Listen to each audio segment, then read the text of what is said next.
Hello, আসসালামু আলাইকুম। চলে আসছি একটা সিক্রেট টিপস নিয়ে, মরিচ ভালো রাখার সহজ একটা উপায়। কিন্তু সেটা অনেকেই আমরা জানি না। তো বাজার থেকে আমরা যখন মরিচগুলো নিয়ে আসি, বেশি মরিচ নিয়ে আসলে কিন্তু আমাদের একটা টেনশন হয় যে মরিচগুলো নষ্ট হয়ে যাবে। তো সেই ক্ষেত্রে আমরা কি করব, মরিচগুলোকে এভাবে বোটা ছাড়িয়ে ফেলবো। বোটা ছাড়িয়ে ফেলে একটা এরকম একটা সাস্টেইনারে করে আমরা করতে পারি, বাতাসে রেখে দিব।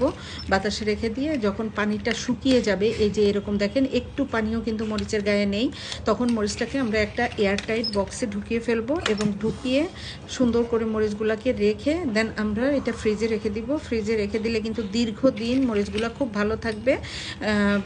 মিনিমাম 15 থেকে 20 দিন আপনারা মরিচ ভালো রেখে খেতে পারবেন, একটুও পচবে না। এটা একদম গ্যারান্টি সহকারে বলছি, কারণ আমি নিজে এটা পরীক্ষা করে দেখেছি।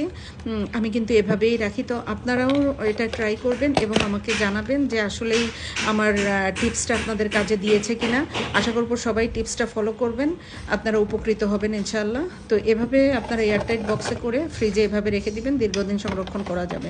তো এ পর্যন্তই আজকে। আল্লাহ হাফেজ।